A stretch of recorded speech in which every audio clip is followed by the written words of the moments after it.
I want to go back to the Carter administration. The only individual in that administration who understood what could be the consequences of such a regime taking over was Zbigniew Brzezinski. In fact, I remember the discussion I had with him because I happened to be at the White House on my birthday, October 31, 1978. Wow. You're at the White House October 31st, 1978. I flew up from Reese Force Base. That's where I was training. I came to Washington. I had a short meeting with President Carter, and we had a longer discussion at the time with our ambassador at the time, Ardeshir Zahedi, and we were together with Zbigniew Brzezinski. The rest of Cyrus Vance, Gary Sick, Clark, all of those guys were completely on this premise of let's create a religious belt to contain communism from spreading into the area. That was the theory of the Carter administration.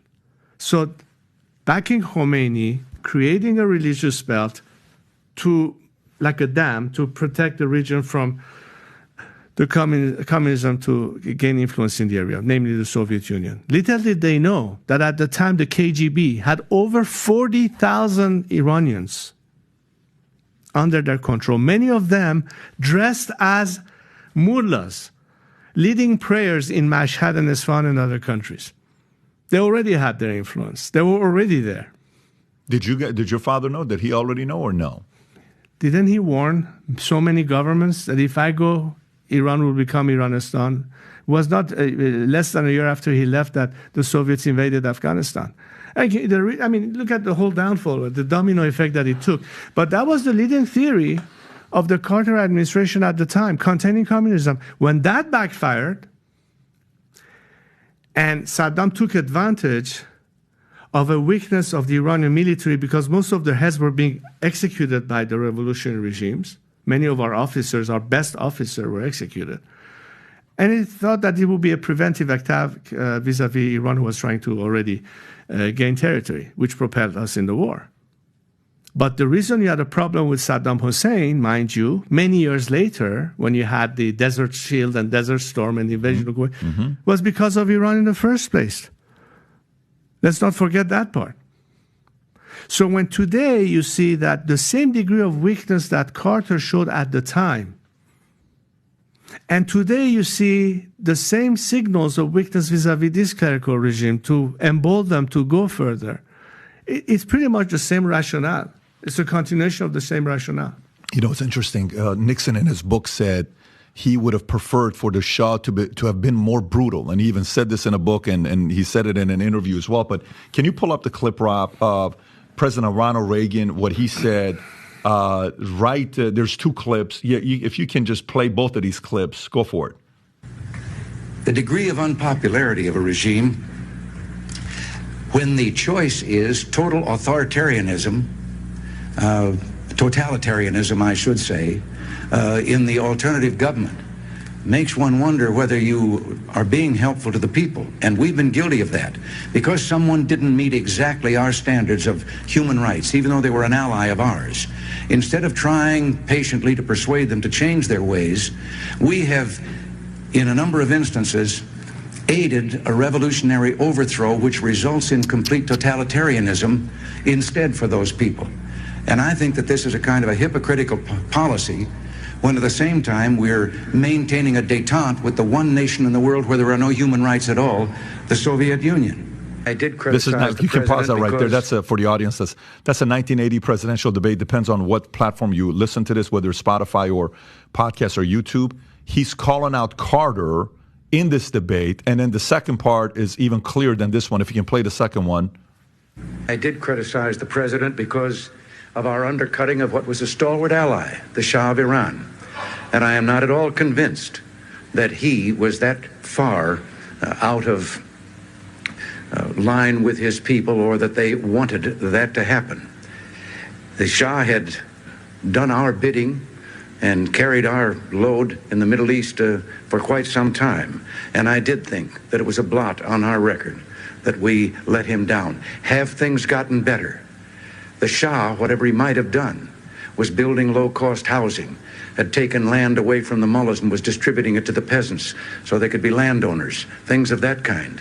but we turned it over to a maniacal fanatic who has slaughtered thousands and thousands of people, calling it executions. And by the way, you can, when you're watching this, when he's saying fanatical thousands, some people may say, well, Patrick, there's no way Reagan is saying that. Can you go to the Washington Post story from 1980? It's a Washington Post story from 1979. I want to say it's February. Okay, that's the one. Iran calls executions just the beginning. Can you show the logo at the top so people know that's WAPO? Go all the way to the top so they can see that's Washington Post. Zoom in, article February 1779. Iran calls executions just the beginning. Tehran says 4 executions are beginning of the purge. They use the word purge. They're cleaning the streets of Iran. People of opposing religions, or not even opposing religions, Baha'is were being killed left and right. Military personnel were being killed left and right. One of the colonels, I want to say he was a colonel, maybe a general, Rahimi, I think he was, when he came into the court, and they had Khomeini's picture on the wall, and he said, you guys have to take that picture down, put the Shah's picture, because he was saluting it. They cut his arms. One of the most famous performers in Iran, Farrokhzadeh, I think that was his name, if I'm not saying his name correctly. You know who I'm talking about. The gentleman who was he was like the Jimmy Fallon or the Jimmy Kimmel. He was found in his hotel in Germany, killed left and right. By the way, try being gay in Iran right now for the people that are the liberal leftists that would like to see that taking place in Iran. Go see what happens to you in Iran if you walk around saying, I'm part of the LGBTQ community. Matter of fact, why don't you start a social media campaign and say, let's go and protest in Iran in the streets today and with rainbow flags. See what they'll do to you. It's a very good market research. It won't last a long time because you'll be meeting St. Peter or whoever your God is very quickly if you do something like that. Even Reagan gave credit to your father on what he was doing in Iran, saying he was doing our job.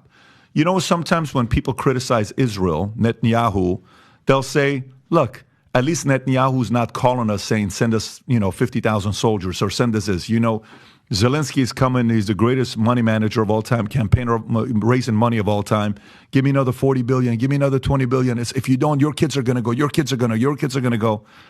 At least Netanyahu's doing his own thing. Okay, he's not asking for help. Iran at the time, they're like, we'll handle this problem ourselves with issues surrounding the Middle East.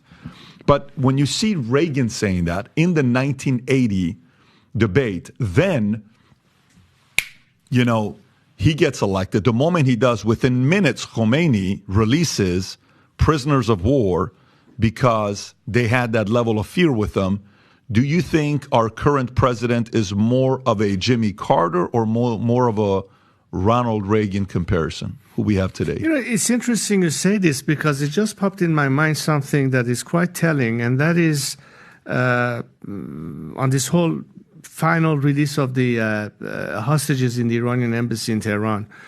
There's something similar in the sense that, the left here has been criticizing the Trump administration of pulling out from JCPOA, and that was the reason to, in fact, increase the rate of enrichment and all that.